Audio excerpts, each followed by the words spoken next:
Hey everyone, it's Ginger. Like you didn't know that. Anyhow. I'm making some fruit right now, so forgive my busy hands. I wanted to touch in, give an update, and just have a conversation. Started medications yesterday. We transfer on the 15th of April. I'm very excited about that. Cannot wait. I'm very excited for my parents. Hopefully this time it will stick. I have a new puppy who likes to bark, so I apologize.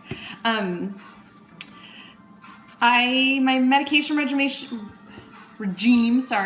is basically the same as it was last time. It's a little bit shorter this time, which I was very surprised at. Last time I had to do meds for a full month, and this time I only have to do it for 2.5 weeks. So I just started medication yesterday, and it's just a smidge over 2 weeks away that we transfer, which was very surprising for me. Everything's been a little bit different this time around, and I don't know if that's because last time my parents were looking to transfer very quickly. Molly, no! If they were looking to transfer very quickly, and I think that's why it's been so different. Last time, as I said before, everything went very quick. It was a matter of 6 weeks from when I matched to when I transferred. I was going to clearance appointments and doing my psych exam, all that stuff before my contract was even finished. This time around, we rematched in December, and I didn't get my meds until this week, and it's the end of March. Everything's just moved a lot slower. Screening has been a lot different. The way things were handled has been very different. Everything. Molly, no, leave her alone. Sorry, she likes to chew on my Shih Tzu. So some things that were different other than the time frame. Previously, all of my monitoring and my baseline appointments were done when I could get there. So I assumed that this time it would be the same. However, it was not. It was very planned out. They needed to wait for my monthly cycle to come, and baseline was done during the cycle. And while my monthly friend was here. Very uncomfortable for me, not in the manner that it was painful, but that's a very private thing that I basically had to announce to everybody in the office, that I was dealing with my medical care. Very uncomfortable. I was not comfortable at all with it. So there's that. So I'm not sure if that's their normal procedure. The gals in the office were unfazed by it, and some of them even told me that this is how they normally do it. It was not my clinic. It was an out-of-state clinic from where my clinic is, but they did not seem fazed by it. So that was very surprising to me that they do that during your monthly cycle flow. So I would say be prepared for that, because I did not have that last time. As well as the medication's a little bit different, my dosages are a little bit different, but for the most part, the timing and instructions are the same, just the dosing that is a little bit different. I am extremely nervous this time about the progesterone injections. Anybody who has been watching or has scrolled through my feed and watched some of the videos, I did have some issues with them last time. I have since learned some things about progesterone injections. Have a friend who has done IVF and has told me that you need to draw up the progesterone in the syringe and then roll the syringe in your hand for at least a minute to warm it up and make the oil a little bit more viscous, and then inject it and immediately do basically a deep tissue massage. Molly, leave her alone. Molly, come here. You stop it. Yeah, wiggle belly. Hang on one second. Molly, come on. Molly, come on. Outside. Outside. Take her outside, man. Come on. Go. Shoo. Thank you. My apologies. We have a new boxer puppy, and she's a little rambunctious. She is only about 10 weeks old. So my friend said basically warm it up for a minute in your hand by rolling the syringe back and forth like this, and then immediately inject it, and then immediately essentially do a deep tissue massage on the site that you injected it at. And I have heard about the rubbing, albeit after the fact from last transfer, but nobody has really given it to me clear cut like that. So makes me a little bit nervous.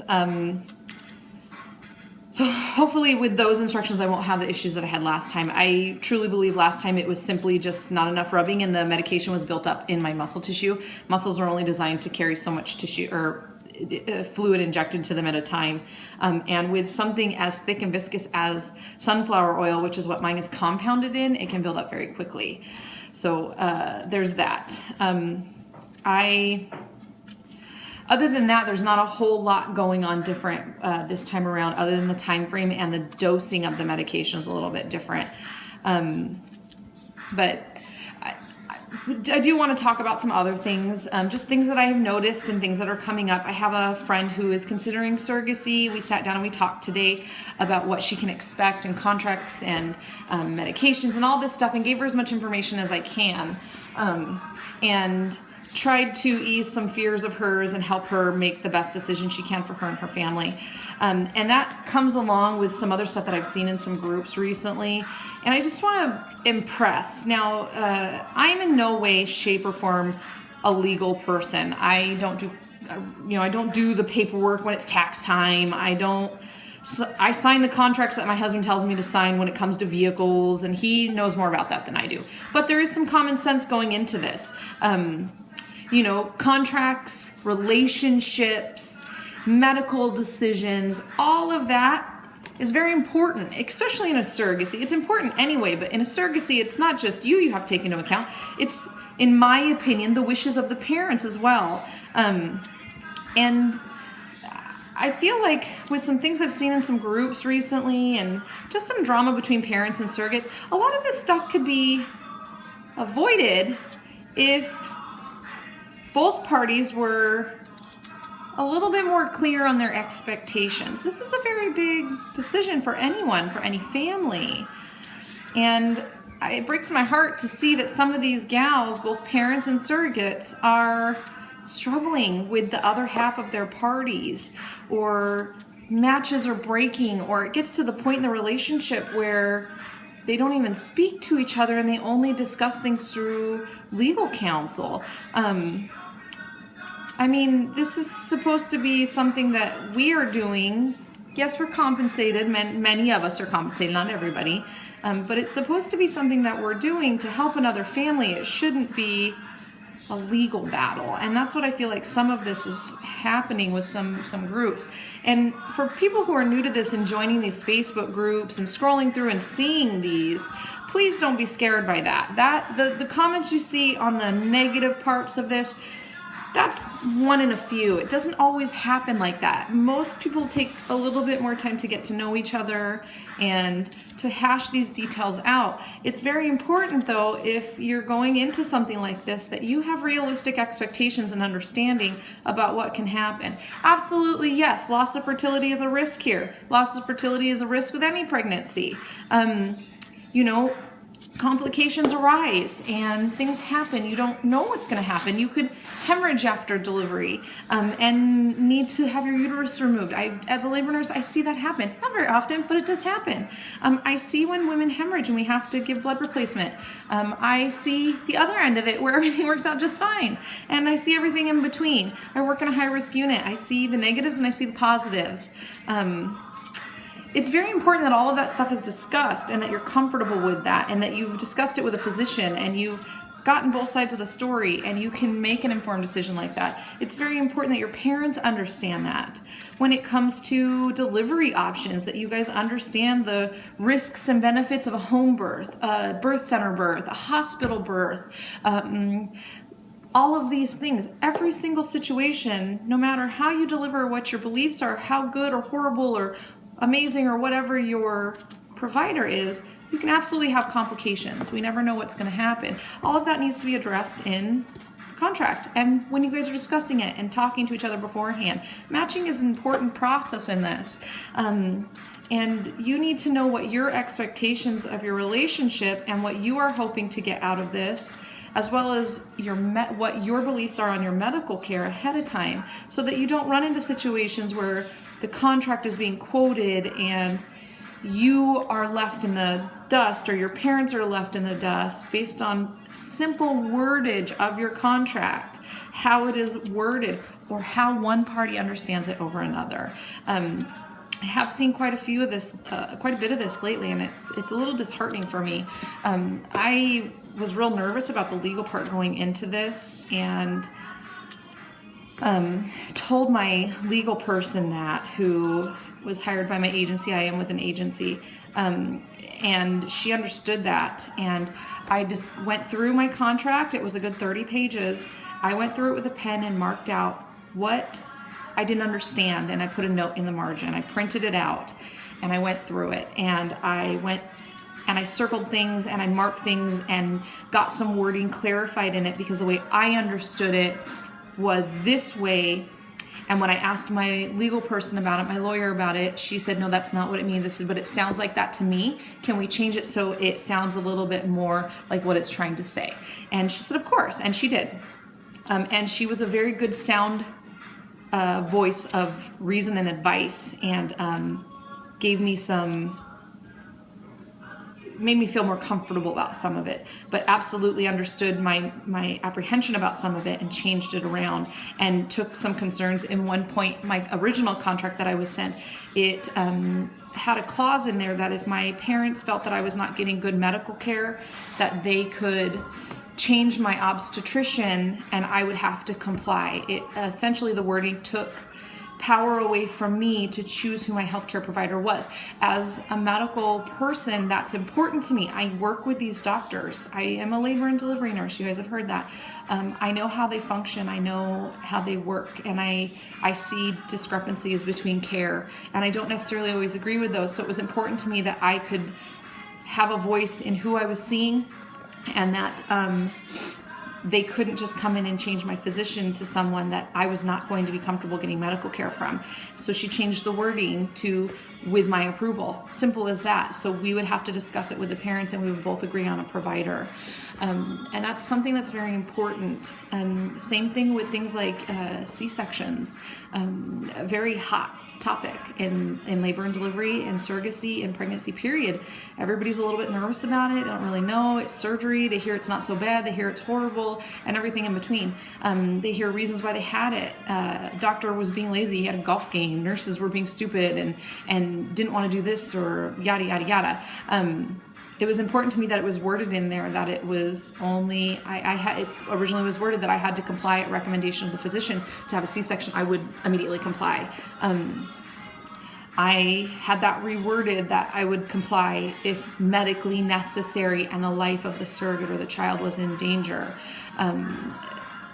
And that was important to me, because I told her I absolutely do not want a C-section simply because my doctor is getting impatient. I will not allow that. That is not a medical reason for a C-section, for major surgery. So things like that were very important, and my parents agreed with that. They didn't fight me on that. They were fine with that. So things like that are very important, and it could have potentially help you avoid some negative situations. So it's very important that you guys go through these contracts, understand what you want out of it, understand your parents want out of it, and make sure everybody's on the same page with understanding. And if necessary, provide that clarification in the contract. There's nothing wrong with that. My lawyer did that. She put that clarification, and in parentheses stated that it was a clarification so that this is how one party understands it, and the parents agreed with that. So it's important that that happens, and hopefully will help new people coming to this avoid situations where they don't understand. I bring this up because I've seen some stuff lately, and talking to my girlfriend today about it, just noticed that it's confusing. It's a little bit easier for me because now I'm on my second contract and I've been through it and it's the same contract, but it's very confusing for some people, and wording alone can change how a contract is upheld and plays out. So make sure you guys are understanding. Make sure you guys are on the same page. I know everybody says that they are on the same page, but then you always inevitably see, well, we agreed on this type of delivery, but now my parents are saying they're not comfortable with that. because they didn't know that these were the risks, and they were talking to so-and-so who had this, that, or the next thing, or who's an obstetrician or a midwife or an anesthesiologist, and they said this, that, and the next thing. And it's important that everybody understands and agrees before they sign that contract, because it is a legal document. I would hate to see any of you go into a situation and expect to have this nice calming delivery or nice pregnancy or whatever it may be, and then have it all screwed up and you end up stressed out more than anything. I do know of at least 2 girls who I've talked to personally who don't even speak to the parents, and literally do not speak to them outside of legal counsel. So that's real hard for me. That's real tough. Granted, I don't have a very close relationship like that with my parents, but that's at their request. And they didn't need that real close bond. So that's okay with me. I'm comfortable with that. And you need to find what works for you and make sure that's all clear and everybody understands their contract. So there's that. And then I'm gonna try to update in 2 weeks when we go for transfer, and I'm gonna also do a video later of injections. Please, I'm gonna put a disclaimer ahead of time, don't judge me. I may be a nurse, I may be poking people with needles all day long, but when you turn that needle around on me, I'm kind of a wimp, and I might freak out a little bit, and I might have a little bit of a panic attack. So don't judge. That happens. So hopefully I'll get that, and I'll show the progesterone, and maybe give a video of how to pull up medications. There's quite a few on there. I know my clinic sent me some, but just an informational video, and go from there. So if anybody has any topics that they'd like covered or have any questions for me, by all means put it down in the comments. There's a follow button down there as well if you're interested. To those of you who are following, thank you very much. I enjoy talking to you. I will see you guys soon. Bye-bye.